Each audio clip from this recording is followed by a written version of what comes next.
Hello, this is Reginald, also known as Brother Teacher.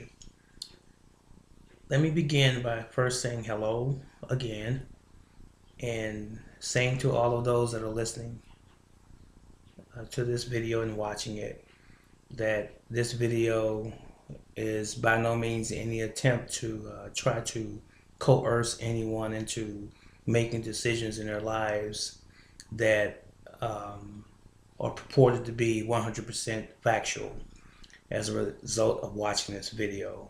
Howbeit, the information that you will be listening to and both viewing me say it is for recreational purposes only, and I'm not a lawyer, nor am I a doctor, nor am I a politician or judge or anyone in those legal capacities. If you feel like in the future you need some legal counseling, then please feel free to consult such a person. And with that being said, I shall begin. I want to ask you the question first of all. May I have a moment of your time? A moment of your time to be a human being speaking to other human beings. We living in some trying times on planet Earth, and respectfully in the United States of America, or the country that we call the United States of America.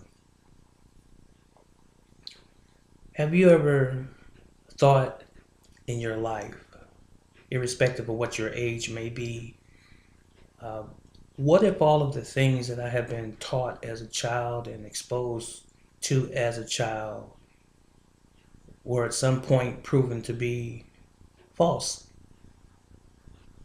Have you ever considered all of the things that you have experienced in your life as it relates to the country in which you live, and all of the banners and all of the parades and all of the information that has been disseminated to us throughout our adult life? What if that information was not true? How would it make you feel? How would it make you feel if someone told you that things are not exactly how they appear to be in the country that we call the United States of America? Now, I don't have a flag behind me. I don't have a whole lot of bells and whistles and hoopla and fancy screens set up. I'm sitting in my kitchen at home talking to human beings such as I am. And I like to say that I'm talking to the common man. We are common people. Common mean that we have something similar as it relates to who we are and what we represent. Did you not know that the very fabric of the United States Constitution was based on common law? Okay, we understand in 1776 the Declaration of Independence was signed, which gave us our own independence from England, if you will. And we also understand that we adopted a constitution for the United States.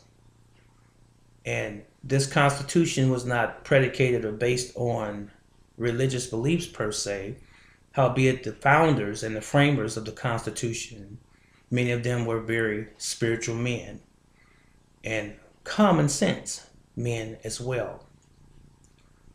And because of what their firm belief was as it relates to their ethics and morals, as it were, they framed the Constitution to protect the rights that we inherently already had been born with from our Creator. So, in other words, when all of us was born and we came into existence, if you will, and we came out of our mother's womb, We were endowed with rights automatically by our Creator. That was the right to speak, to create, to procreate, to build, to construct, to imagine, to enjoy life. All of us were given those specific rights. No man has ever been given permission by the Creator to take away something that the Creator gave to all men. So, why is it that we suffer so much in a place that we say is the greatest country on the planet Earth, the United States of America? Now, when I first say suffer, there are some that may scratch their heads and say, "What do you mean suffer, teacher?" What I mean by suffer is, why do we have to experience things that are out of the ordinary as it relates to the enjoyment and the fulfillment of life? Why can't I walk down the street without having cameras all over the streets monitoring everything that I do? Why is it that when I'm driving down the roadway in my automobile, police cars run my license plate, or they pull behind me and follow my car for several blocks, and I know I haven't done anything? Why is it that when I go to court, if I go to court for any particular reason, I'm always looked at as the person that's guilty? Why is it that there's always a penalty to pay and a fine to pay for being an American? If you ever watched a police officer pull a book out of their back pocket, usually, or just carry it out of their cruiser, has a manila color on the cover. That's a citation book. And along with that citation book, it has codes.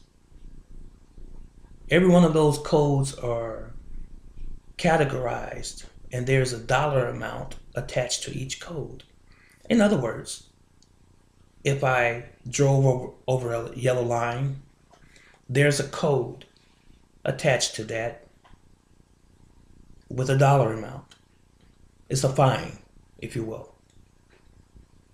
If I jaywalk, there's a code and a dollar amount associated with the code for me breaking that particular code or that infraction.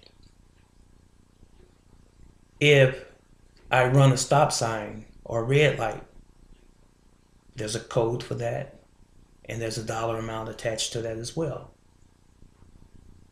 If I'm speeding, there's a code and a dollar amount attached to that. If I raise my voice to defend myself against a false allegation by a police officer who walks up and questions me for whatever reason,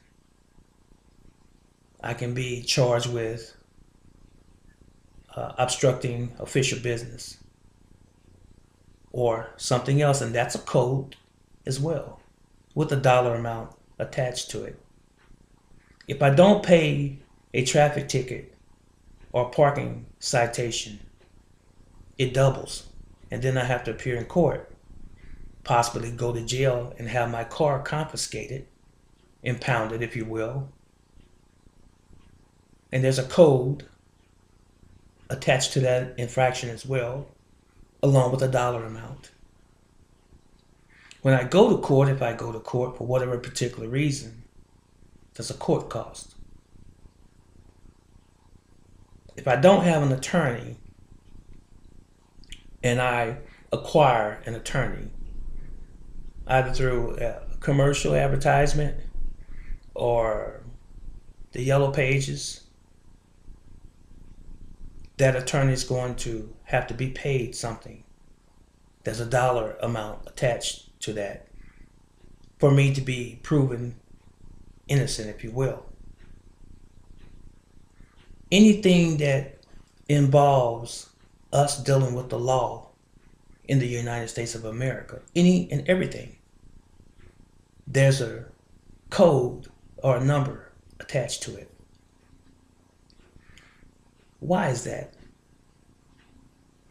Why is there a dollar amount attached to every so called infraction as it relates to the judicial system in our country? And specifically in whatever your state may be. There's a movie called All About the Benjamins, and I think that's a good analogy. It is indeed about money. It's not about you or I doing anything wrong in particular. It's all about money. Not money for us, of course. We're the ones that they're leeching the money from. Now, mind you, we're supposed to be the greatest country on the planet. We boast to be the most richest country on this planet Earth, if you will. We boast that we have the greatest military on the planet, the greatest life, the greatest lifestyle, the greatest privileges on the planet. But why is it that we treat the people in this country that we say we protect? Why do we treat the people here so bad? You know what? I think we really need to sit down and think about that again. Because things are not what they appear to be. Did you know that our president currently is Barack Obama? President Obama is what we call a figurehead. He does not run this place called the United States of America as a country. He is a figurehead. Someone's controlling President Obama, as were every president before him, since the first president, George Washington. Someone controls the president. And I think some of us in our barbershop talks and, talks in the basement of our homes and so forth on the corner, street, we've mentioned this before amongst ourselves. Hey, you know what? The president's just a figurehead. He doesn't run the country. Big business runs the country. And that actually is a true statement. Now, let me say this before I go any further. I want everyone that's listening to what I'm saying to please be objective and don't just take this as somebody pulling out some conspiracy theory antics on you. Take it for what it's worth. And what I have found over the years is that a lot of us don't study. And as I tell my friends, my associates, my family, and my students, study the world that you live in and understand the world that you live in while you're studying it. Because so many of us, we take everything for granted that's been told to us and that's been introduced to us since we had the ability to understand and speak. But things, again, are not necessarily as they appear. And as I said a minute ago, President Obama is a figurehead, and that this country, so-called country, I say, is run by big business. And all you have to do is your own due diligence and research these things that I'm saying. Some people just think as the British used to say, poppycock. This guy's just ranting on about nothing. But you don't find very many videos of substance anymore, like the one that I'm presenting to you right now. We're into this age of thinking that if it's not a video game that I'm playing, if it's not PS3 or 4 or an Xbox, or if I'm not watching MMA on television, it's not something that interests me. But I want to tell you that if you know what is good for you, you would take some interest when someone is telling you about the world that you live in. It's worth that. Because we can get so caught up in all of the games that we play, the physical games, hanging out in the clubs and partying and all of the extracurricular activities and giving less attention to the things that really matter in life? Is it not important to you your culture? Is it not important to you the future of yourself and or your family?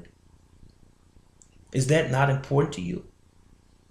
Now, if it is, please follow me a little longer. Did you not know that the United States of America, as I'm presenting to you right now, is not a country? The United States of America is a business.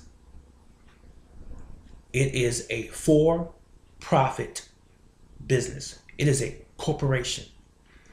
And this is public knowledge.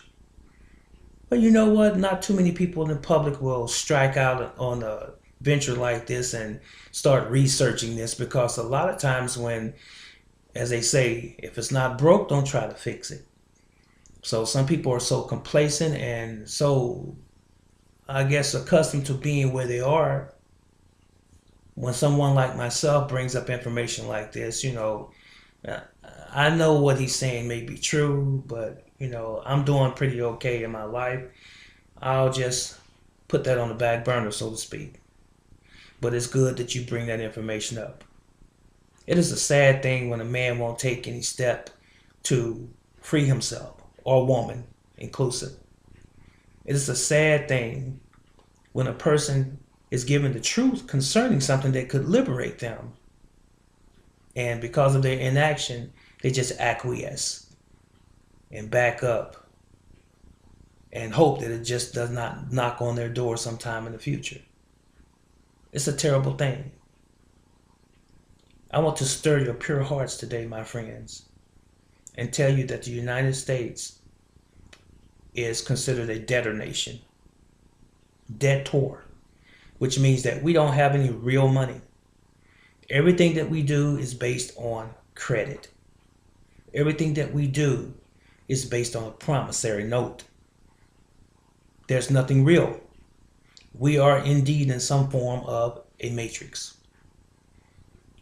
And what happened, just in brevity, is that the United States fell bankrupt a few times in its history. And more specifically, back in 1935, we fell bankrupt again.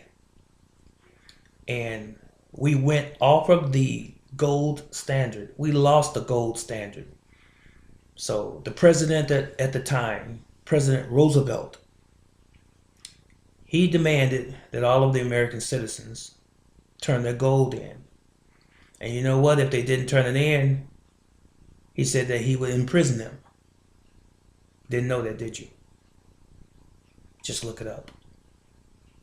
But anyway, he made the people turn their gold in, all of the gold reserves. And the reason for this was because we became bankrupt in 1935. And we had to make some attempt to pay back our creditors, or at least pay on the interest of all of the loans that we had been getting from foreign banks. The Rothschilds is a good start. The most powerful family during the 1800s, the early 1900s were the Rothschilds. We were indebted to the Rothschilds Bank. We are indebted to various countries. England is probably number one. Every time a war came up that we were involved in, we had to fund the war. And if we're bankrupt, we can't fund a war. So we had to borrow money. Not that we didn't borrow money for other things, but wartime loans can be very, very hefty, because it costs a lot of money to have a campaign like that. You have to pay for sustenance for your troops, administration fees, for ordnance or weapons, if you will, supplies, clothing, transportation, oil, all of the things that's necessary to get a campaign started and to sustain that until it's over. And all of the people that are wounded during those war campaigns have to have hospitalization, medical care. They have to have some sort of insurance, something to carry their families when it's all said and done. Where does that money come from? It just can't come out of our national fund because we don't have that kind of money or didn't have that kind of money throughout time because we now are a broke nation. We have no money. I said, oh, brother teacher, but I've got several thousands of dollars in the bank. I've got a 401k. I've got a certificate of deposit worth X amount of dollars. There are people who are millionaires and billionaires. For real? Okay, don't tell me something that I don't know. I'm aware of that. Have you ever played the game of Monopoly? Well, I have. And one thing I know about Monopoly is someone decides to play the game of Monopoly. And you get a few willing participants. You give them so much money to start out the game with.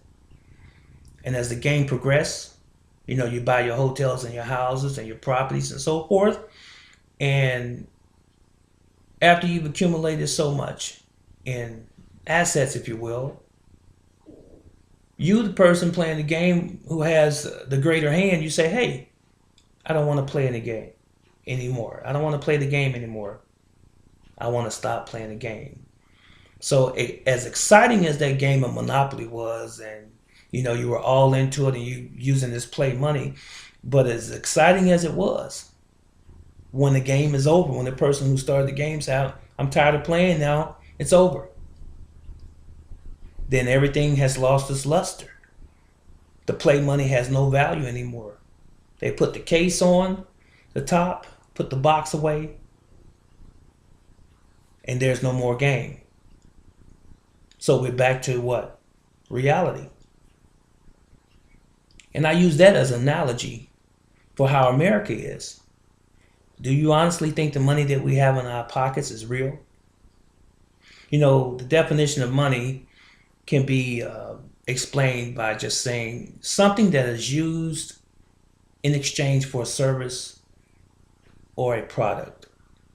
That could be anything. Before we even had dollar bills and coins, people used to barter sheep, pepper, spices, gold, chickens, you name it, horses, mules, sugar, whatever. That's what we used for trade back then, called the barter system. And on some level, it still does exist today. But I just use that to say that anything can be used as money per se, but real money is that which is lasting. Gold and silver is money. You know why? Gold and silver last forever.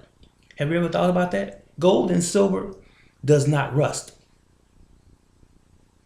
It does not corrode. It does not wear out. It can be melted down and changed into a different form. And it can be melted down again and reformed. But it never goes away. We are using the same gold and silver, in fact, that existed since the beginning of this planet. It's the same. There's no new gold and there's no new silver. It's just been moved around, refashioned, melted from a necklace, made into a watch, melted from a watch, made into a vase, a vase for some. It's the same gold. You don't believe that? Well, if you do believe it, then you'll also believe that the water that's on this earth, all of the water that exists on planet Earth, is the same water that's existed since the beginning of the earth. There's no new water. It's the same. It's just been recycled. It's part of the circle of life, so to speak. So if gold and silver is real, you say, then what's a dollar bill? A dollar bill is something that's created by man, and he places a value on it. So when you have a dollar bill, hey, it's made out of what they say? A dollar bill is made out of linen and paper. That's a dollar bill right there. You could tear the dollar bill up. Keep tearing it up. You can burn it. because it's temporary. How about this? What if the person that controls the monetary system in our country says, hey, we were playing a game with you using this stuff right here. Now, we don't want to play the game anymore, so we're going to put the money up and stop playing the game. Where would that leave us as Americans if they decide to stop playing the game and withdrew all of the currency? Now, I hope, even though I might seem to be speaking in some sort of a riddle, maybe to some, I hope you can read between the lines and see where I'm coming from. If a paper dollar is not real money, it's real paper, it's real linen, but if it's not real money, what if the government took it away? Do you think they would take it away? They have the right to do it. They created it. Or did they? Are we still under the same Constitution of 1789? No. That's the organic Constitution. That's the real common law Constitution. That Constitution was replaced by a corporation Constitution. Corporation, what do you mean, brother teacher, when you say corporation? What I'm saying about corporation is simply what I just said. It's a business. The United States is the greatest capitalistic country, so-called country, on this planet, in that it thrives on fiscal, on money. That's all its whole intent is to keep pulling money into the machine. The machine being what we consider to be the government, and to pay its debts back, and to build the wealth of a select few. That's its purpose. And it takes the money from us. It's citizens, so-called citizens. We're citizens of the corporation.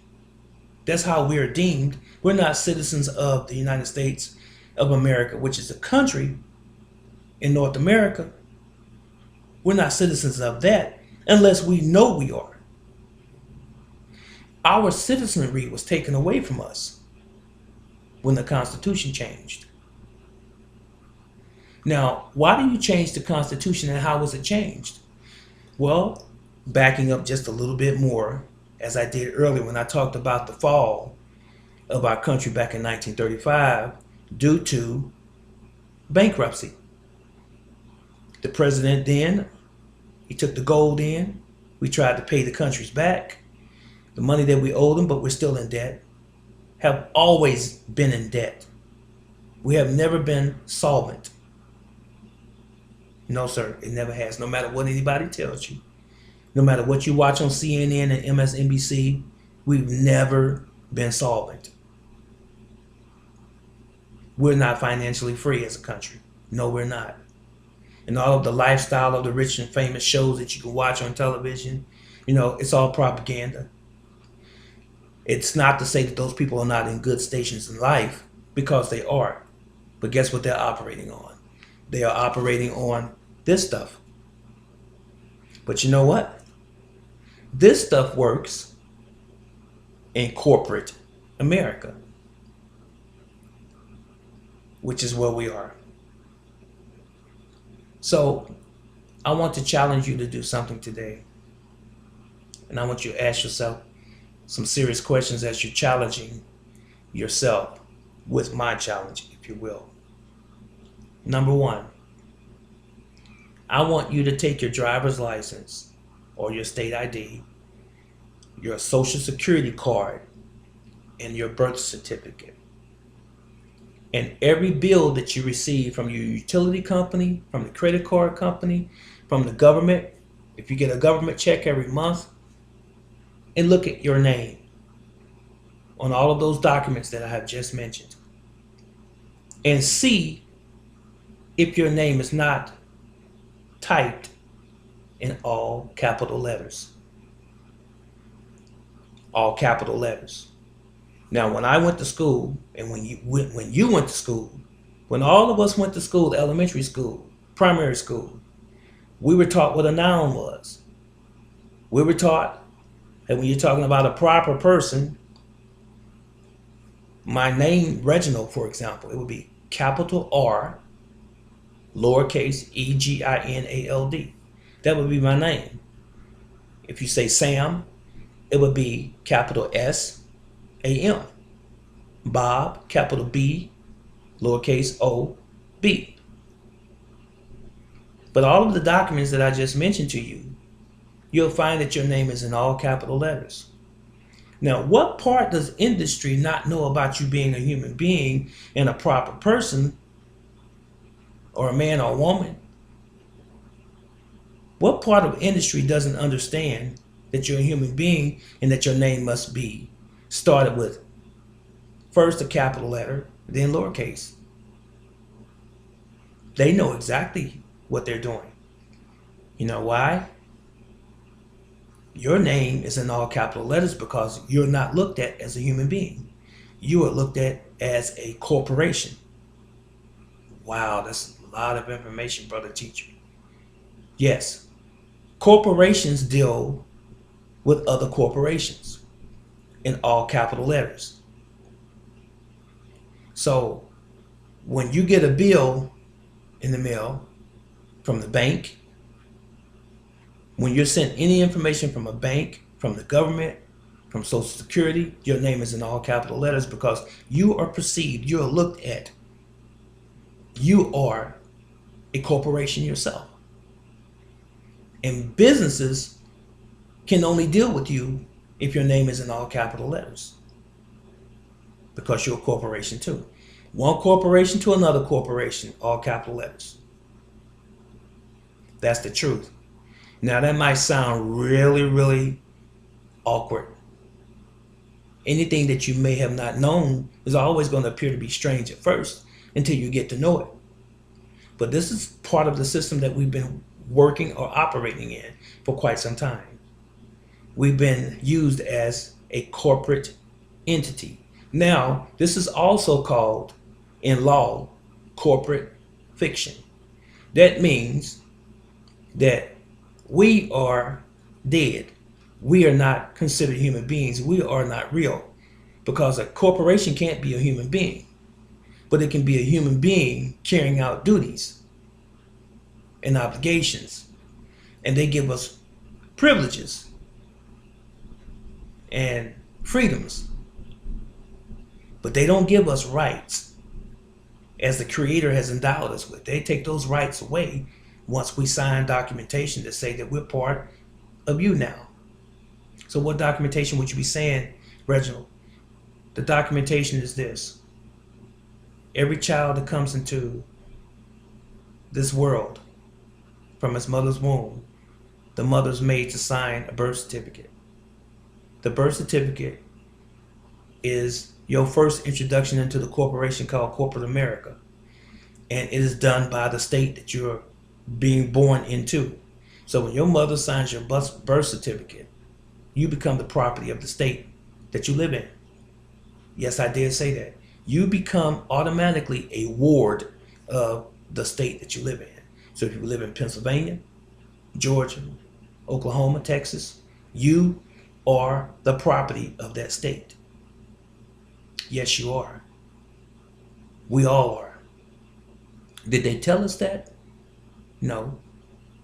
Were they transparent? Did they disclose it? No. It was done through deception. You think you're just filling out a document that says, oh yes, I'm signing this that says that, this is my baby, this is their name, this is the father name, if there's a father available or around. You sign all of that, and then they take it from there. And they just told the state that there's another usable human being that's joined the company. And by the time they turn 18, then they'll be able to work and produce goods and services for the company called the United States Corporation. Look up the United States Corporation. You can Google that. You'll see a whole lot of interesting things that you never thought existed. The United States was sold a long time ago, and they sold the birth certificates of every human being that from that point to this present as I'm speaking, they sold the birthright of all the human beings on this continent to England. And that's how we are paying England back off the backs of the American people. And your birth certificate is a document that is used on the New York Stock Exchange. It is a bond.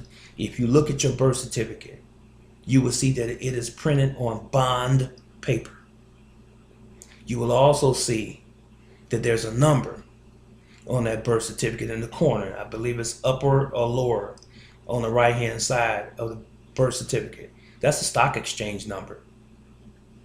Yes, it is. And your social security card is actually the number that's on there that they have assigned you as a social security number is actually a bank account number. Yes, it is.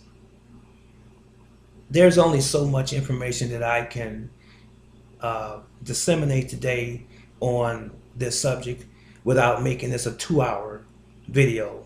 That's not my intention of making it that long. But I'm hitting and missing at some things to stir up your mind so that you can take some time yourself and say, hey, I'm going to put some effort into this thing and I'm going to study for myself. He's given me just enough information. Okay, so I touched on the Social Security number being a bank account number, and I want to say what bank. But before I say what bank, I'll come right back to it. Let me say this. When I said earlier that your birth certificate is used as collateral to pay back debt to England, what England did was they installed 2 entities on U.S. soil. We have U.S. citizens or American people working in those institutions, but they're foreign institutions. Whether you can accept this or not, you're going to have to put on your big boy pants for this one. The IRS, the Internal Revenue Service, is not from the United States. It was set up by England. And the Federal Reserve Bank is not from the United States. It was set up by England. 2 points that you should pay attention to in those statements I just made. Number one, why is it that we have supposedly a United States government that under Congress, who was supposed to give permission to print money, why is it that the Federal Reserve Bank prints the money at will? And why is the Federal Reserve Bank a private corporation having no attachment to the United States government per se? Why is it that they can't be monitored and they are not monitored by the United States government? You know why? They are their own government because they have been installed here by England. Same as the IRS. The IRS is a private company. They are the strong arm that helps you pay money to the so-called United States government so that the United States can pay back England and whomever else they owe. Yes, they are. So they tell us that it was our duty to fill out a tax form and report your income and pay income taxes in the United States. And I'm sure many of you that are watching this video now, you know that there have been many people in the news that have evaded taxes and have gone to prison. Wesley Snipes, a few other people that are celebrities have gone to prison. It's because they didn't know the truth. If you know the truth, it wouldn't be so easy to wrap you up in the lie. And it makes no difference what station of life you find yourself, whether you're poor, income, or middle class, or rich. If you don't know the information, you just don't know the information. And it makes you a sheep for the slaughter. So, as I said, let's back up. The IRS, Internal Revenue Service, is a private company. I think most of us know that. You can look that up, research that. The IRS, the original headquarters was also in Puerto Rico, and that's where it's at today. Why is that? Look it up. The Federal Reserve Bank functions independently of the United States government. Why is that? It's a private company too. You ever think about that? Also, it prints money whenever it feels like it. And as I said earlier, it's not governed by us in this country. Those two important entities are private industries or companies. They're private. Wow. You can't put two and two together.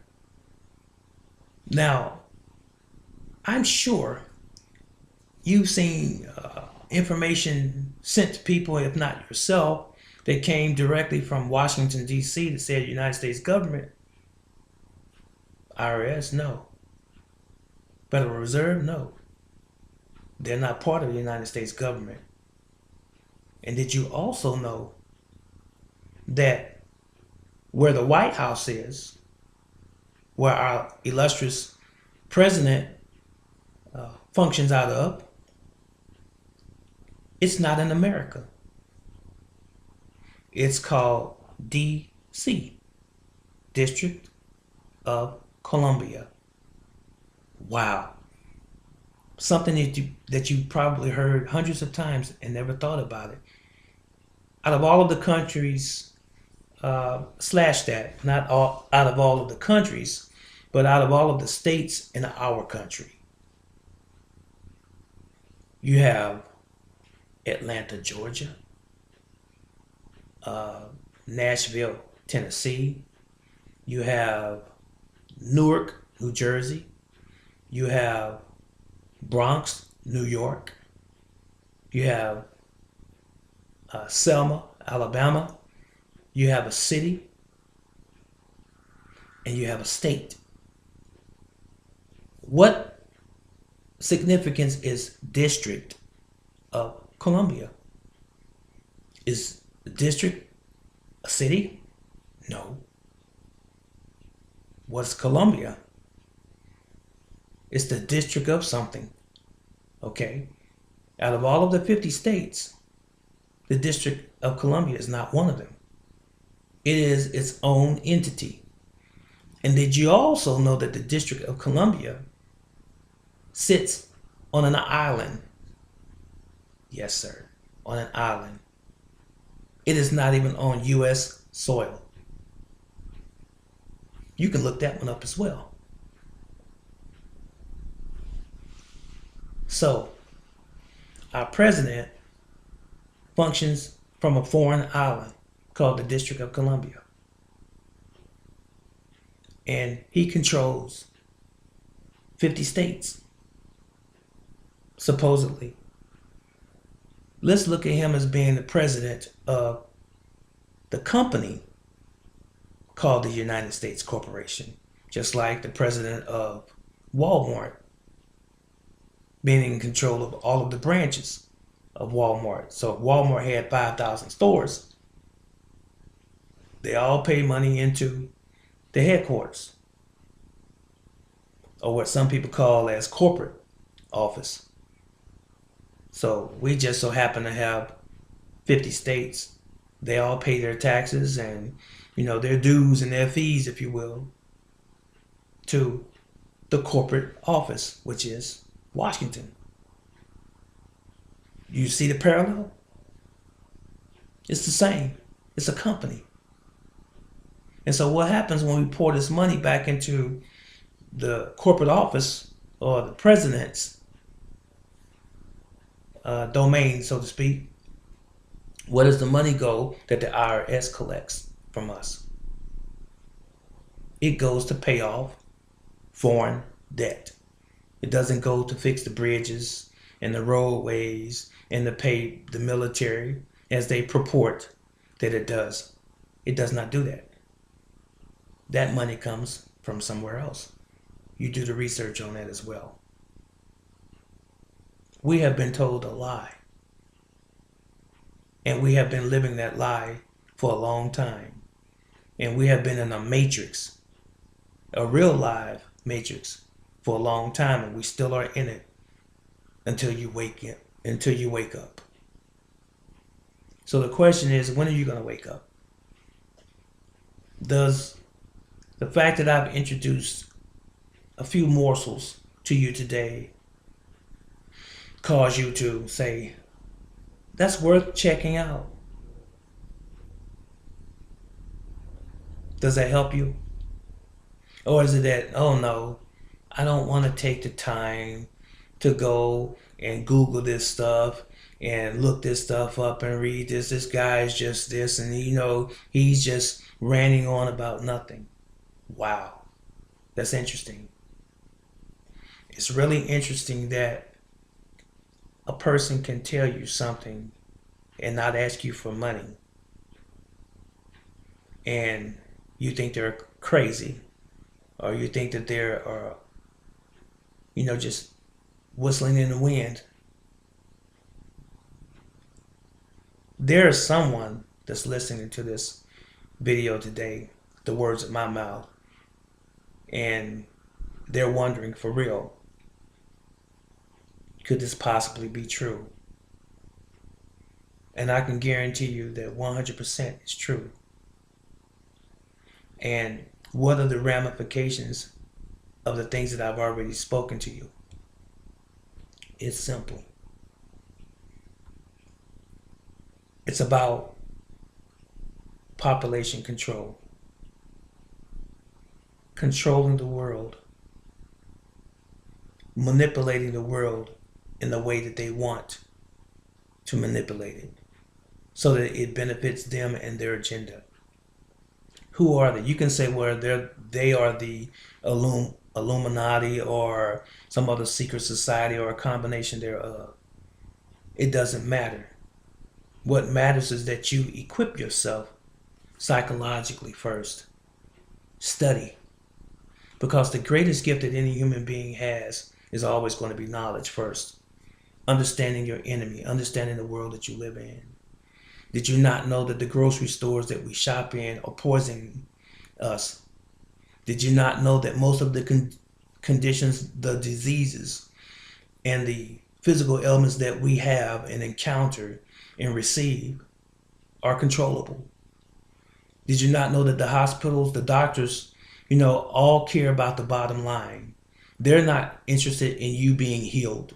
Now you might say all you want to about, I have a good doctor, I have a great nursing staff, and so on and so forth. Everybody likes to be coddled. Everyone likes to be spoken to in a nice, cordial way. Everyone likes to be patted on the back and so forth. All of that's part of their process. What human being doesn't do that? And sometimes people do it just to make you feel okay. Sometimes people do it just to make you feel like you can trust them. But their intentions are otherwise. You'll never know that unless you're a mind reader. Do you honestly think that a hospital wants you to be healed? Think. People really, really think. Why in the world do you go to a hospital in America for a splinter in your finger? Do you not think that you can take a splinter out of your own finger? You will go to the emergency room. I just cut myself with a butcher knife. Do you honestly think, unless it's something where you cut nerves or down to the bone, do you honestly think that you can't take care of some of those things on your own? Oh, they welcome you with open arms. when you come into the emergency room. You know why? They're going to get paid. They're looking for you. And all of the medication that they prescribe for you, do you honestly think you need it? There's some people who have been set up with medication because of procedures that have been done on them surgically, that they have to have medication. But had they not had those procedures done, they probably would be walking and talking around here normally if they just lived a more wholesome and clean life, free of all of the contaminants, free of all the pollution, free of all of the preservatives, all of the food that they give us that they say is food in the grocery stores that's prepared and it has all of the chemicals contained in it. Let me tell you, when I buy a hamburger, and I very rarely eat meat that's beef anymore, I stick mainly to fish and chicken for the most part because of the cholesterol thing.